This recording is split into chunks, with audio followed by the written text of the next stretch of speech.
На човековата душа е својствено да ја бара вистината, да се стреми кон доброто, кон хармонија и радост. Во барањата и размислувањата за првопричината на се што постои е почетокот на религиозната вера. Некој верува дека светот настанал самиот од себе. Некој нејасно размислува за виша сила. На светот постојат многу верувања и многу религии. За сите религии заедничко е трепетното чувство на присуството на живиот Бог кој се створил и разумно ги установил законите на природата. Човекот е способен да го спознава Бога гледајќи го створениот свет, проникнувајќи во суштината на предметите и појавите. Природата, како да ни говори дека се што е во неа, од небесните тела до најмалиот инсект, е уредено во прекрасен поредок и се подчинува на посебни закони. Во космосот, очигледно, постои убавина и хармонија.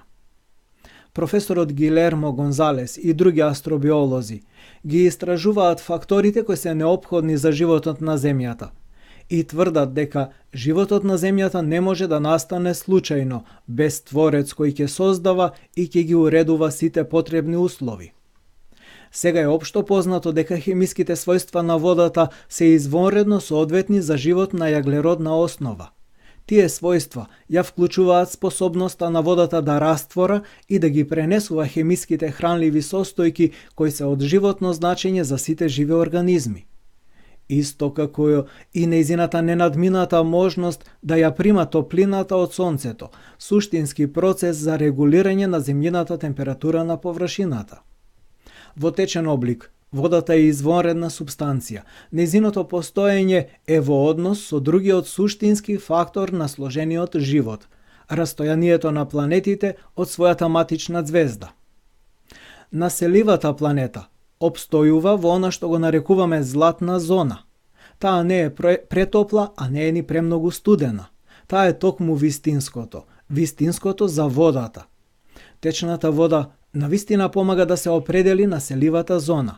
Ако е претопла, водата просто испарува, не може да се добие кондензирана вода. Ако е престудено, како на Марс, таа замрзнува. Во сончевиот систем, населивата зона е релативно тесна, почнува некаде од орбитата на Венера и завршува блиску до орбитата на Марс.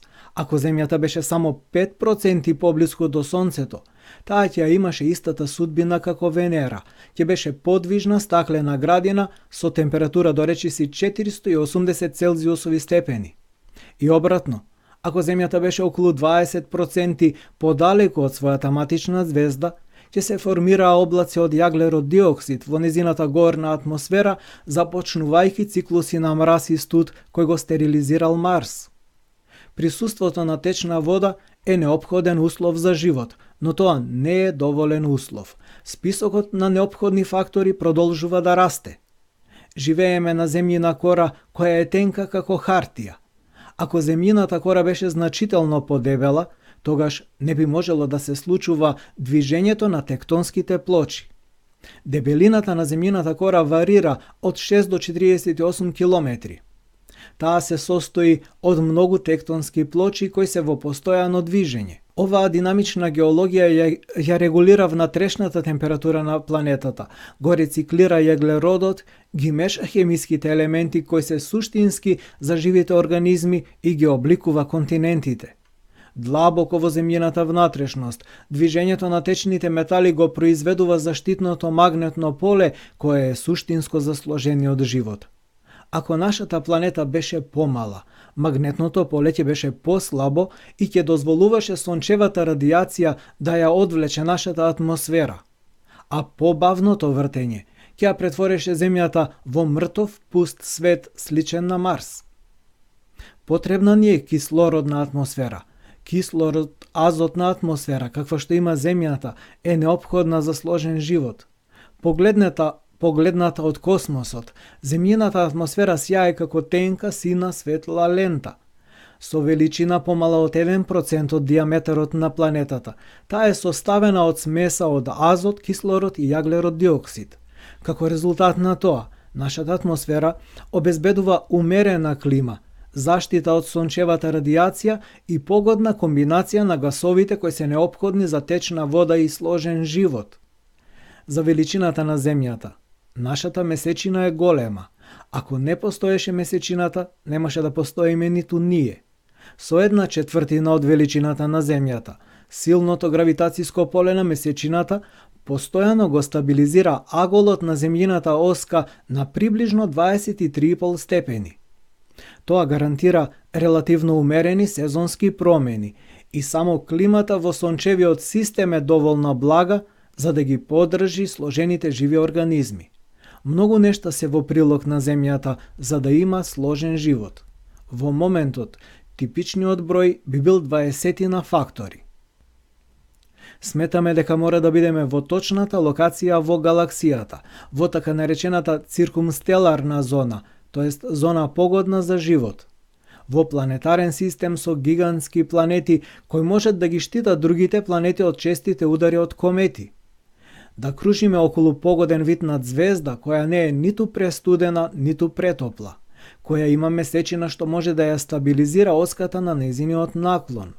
Да сме на планета од копнен тип, планета која има кора со дебелина токму доволно за да овозможи тектонска активност на плочите, која внатре е доволно топла за да циркулира нејзиното јадро од метали, така што да може да произведува магнетно поле, да има атмосфера со доволно кислород за да можат сложените организми да опстанат, планета која има доволно вода и доволно континенти кои ќе овозможат разновидност на животот и активна биоразновидност која треба да поддржи сложени созданија какви што сме ние. Сите овие фактори треба да се најдат на едно место и истовремено во галаксијата, за да имаме планета погодна за живот, планета како Земјата, која е потребна за сложен и дури технолошки живот. Постојат многу ресурси на веројатности во галаксијата, но од другата страна на медалот се сите тие фактори кои ви се неопходни. Треба да се добие само точното, за да се добие само една населива планета како Земјата, и тоа води до заклучокот: да, ние сме реткост во галаксијата. Математичките пресметки за веројатност од случајно добивање на условите и факторите потребни за живот не оставаат надеж на случајноста и упатуваат кон премудриот творец на се видливо и невидливо. Видливиот свет и човекот се како некаква книга во која е напишано за Бога. Пророкот Давид говори: небото ја проповеда славата Божја, а за делата на неговите раце возвестува сводот. Тоа се природни патишта кон Бога и кон разбирањето на неговото битие според зборовите на апостол Павле. Тоа е спознавање на Бога, на неговите невидливи својства преку разгледување на видливите созданија. Човек може да ја истражува својата душа, во чувствата, волјата, совеста, слободата. Заложен е етичкиот закон, негов извор е Творецот. Како што вели апостол Павле во првото послание до Коринтијаните: делото на законот на нив им е напишано во срцата, зашто сведочи нивната совест и нивните мисли кои ги обвинуваат или ги оправдуваат. Кога човек верува, неговата вера стои во средината на неговата душевна дејност. Умот, чувствата и волјата зависат од предметот на верата, од она во што веруваме. Верата не е синтеза на животното искуство, ниту пак рационален заклучок, ниту филозофска теорија. Таа е дар, знак на процветување на внатрешниот живот, природно својство на душата кое е заложено во неа уште при создавањето. Човекот кој е на прагот на духовниот живот се прашува во што е суштината на христијанската вера. Природата на верата е неразбирлива за оној што не верува. Верата е бесмислена за оној чиј поглед од надвор сака да наблюдува и целосно да разбере нешто што не е надвор, туку е внатрешно, во него. Верата е неостварлива ако сме застанале на прагот и ја гледаме само фасадата, но не влегуваме во внатрешноста на просторијата. Верата може да се разгледува како увереност и доверба, но доверба не толку во фактите и настаните, колку во една личност. Личност во чие присуство и дејство верникот се уверил непосредно од свое собствено искуство. Верата е определена како жива представа, зашто Бог е жив. Тој е личност, а не поим, не е апстрактна идеја или филозофска шпекулација. Бог е живот и им дарува живот на оние што веруваат во Него, оние што живеат во Него и целосно му се посветуваат. Најцелосниот опис на верата што го има на страниците од Новиот Завет е од свети апостол Павле. Тој вели: а верата е жива представа за она на кое се надеваме и докажување на она што не се гледа. Нашиот превод не изразува големата длабочина на оригиналниот исказ на светиот апостол, кој напишал: Estin de pistis elpizomenon hypostasis, pragmaton elenchos uvlepomenon. Буквално, а верата е ипостас на она на што се надеваме, увереност во невидливите нешта. Грчкиот збор ипостас, значи е многу широк поим на филозофијата и источното богословие. Прво, ипостасис е личност, потоа означува и индивидуален предмет, како например во познатата фраза од Свети Василий Велики кој вели: не постои суштина без ипостас. И трето, од грчки на латински, ипостасис е преведен како субстанција. Имено така е преведен тој збор во Вулгата. Est autem fides sperandorum substantia rerum argumentum non parentum. Христијаните веруваат дека Исус Христос е сведок на најважните тајни на постоењето и е извор на знаењето за животот. Луѓето не можат да ги добијат тие знаења со сопствени напори, туку ги постигнуваат само со вера во Него.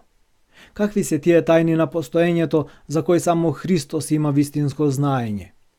Тоа е тајната на невидливите реалности, Бог, ангелите, човековата душа, тајната за создавањето на космосот и за крајот на светот, тајната за Божјата промисла која го води човекот кон определена цел, тајната за гревопадот на човекот, за неговото спасение преку Богово плотувањето, тајната за Божјото царство како конечна цел и на земниот живот на човекот и верен пат кој води до таа цел, тајната за воскресението од мртвите, за страшниот суд и за вечниот живот. Многу мислители, филозофи се обидувале да најдат објаснување за тие тајни. Сепак, тие се потпирале на ограничените сили на човечкиот разум. Нивните обиди завршувале само со различни теории и предпоставки, кои, патем кажано, се противречни една на друга. Во што е тогаш предноста на знаењето на Исус Христос? Таа се состои во тоа што Христос е очевидец. Бог самиот себе им се открива на луѓето. Христос сведочи: јас го зборувам тоа што го видов кај мојот Отец. Никој не се искачи на небото, освен оној што слезе од небото, Синот човечки кој е на небото. На верските учители во неговото време тој им велел: вие сте од долните, а јас сум од горните. Вие сте од овој свет, јас пак не сум од овој свет. На еден од јудејските началници тој му рекол: вистина, вистина ти велам, ние зборуваме за она што го знаеме и сведочиме за она што сме го виделе. Потоа уште еднаш повторил: јас сум лебот што слезе од небото. Многу друго тој кажал со авторитет на сведок кој ги видел сите тајни на небото и на земјата. Луѓето се восхитувале на неговата наука, бидејќи никогаш човек не говорел така како овој човек. И во секојдневието ние поскоро ќе му поверуваме на очевидец, отколку на некој теоретичар или филозоф. Имало и други учители на верата кои своето учење го примиле од ангели, очевидци на големи тајни, но почесто луѓето имале лажни виденија, им се јавувале духовите на злото во лик на ангел. Сосема поинако е случајот со Христос. Не го учеле ангели и не му го покажувале патот. Напротив, тој самиот им заповедал на ангелските војски и изгонувал зли духови од луѓето. Ангелите му служеле, а демоните трепереле во ужас. Христијанската вера не треба да се споредува со другите религии, ниту пак да се нарекува религија во паганската смисла на зборот. Нашата вера е личностна, единствена во својот вид и полна со откривање на Бога пред луѓето заради нивно просветување и спасение. Нашата вера и животот се поврзани неразделно како причина и последица. Христос рекол: оној што верува во Синот има вечен живот, а оној што не верува нема да го види животот, туку Божиот гнев е на него. Нашата вера не е една од различните религии, туку вера во Исус Христос и неговото откровение. Друго откровение Бог веќе нема да даде до крајот на светот. Верата е определена како откривање, зашто преку верата и во верата се гледа Бог. Со неа се открива невидливото. Преку верата се остварува духовно опитно познание на она што е недостапно за сетилата на мнозинството. Верата е устремена кон Божиото царство, кое во полнота, целосно ќе биде откриено на крајот на времињата, но делумно се открива и уште сега, во душите на оние што живеат во Бога. Затоа, верата е увереност и познание кои се добиени од средбата, од допирот со Бога. Според зборовите на Свети Василий Велики, оној што верува, тој исто така и познава. А Свети Григорий Палама вели: верата не е безумство, туку е знаење кое го надминува секое друго разбирање. Во верата, прашањето за познанието на вистината е условено од чистотата на срцето. Колку повеќе човек напредува во процесот на очистување од гревот, толку подобро спознава. Објектот на нашата вера, Бог, е невидлив во неговата суштина за нашите телесни очи, но е опиплив за оние што ја почувствувале Божјата благодат, неговата љубов и неговата грижа. Верата е посветување, себеотдавање на Бога, при што нашиот фокус се преместува од нас самите кон Него. Верата во Бога не го изолира човекот, не го затвора во него, туку го отвора. Се променува начинот на кој го гледа светот, луѓето. Тие веќе не се гледани како средства за постигнување на егоистички цели, туку како почитувани личности, објекти на Божјата љубов, создадени според Божјиот образ. Верата не се ограничува само на внатрешниот свет на човекот. Таа не е само чувство, макар што и чувствата се вклучени во верувањето. Верата има и насоченост кон надвор. Таа бара и дејство што ќе биде раководено и вдохновувано од неа. Верата е нераздвојна од делата. Таа не е само умствено согласување со дадени вистини, туку верата им придава цел и смисла на делата. Делата сведочат дека верата на вистина постои, делата се нејзина пројава. Затоа во Светото писмо се тврди дека верата без дела е мртва. Верата не е статичен, туку динамичен процес. Преку верата растеме во подобието, што значи стануваме слични на Исус Христос според карактерот, внатрешно, не со надворешно имитирање. Верата е и доверба. Таа е доверба во личноста на Исус Христос, кој што е извор и крајна цел на верата. Верата е и една од трите најголеми добродетели, заедно со надежта и љубовта, при што надежта и љубовта се во тесна врска со неа. Самата вера има вредност само кога е споена со љубовта.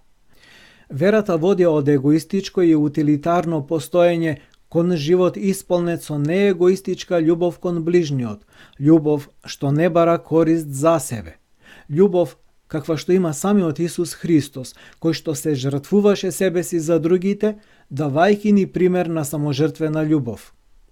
Верата го засега човекот и неговото соединување со Бога, кој што се поима не како виша сила, не како тој, туку како ти.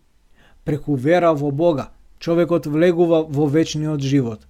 Во тој однос, барањето за вера не се јавува како израз на каприциозен услов што Бог ни го поставува, туку верата е суштинско средство преку кое што човекот има удел во тој живот. Зашто човекот е суштество со слободна волја и неговото спасение е резултат од изборот што ќе го направи. Бог не оставил сами да решиме, а тој сака да се спасат сите луѓе. како што напишал богословот Павел Евдокимов. Бог може се, освен да го принуди човекот да го сака.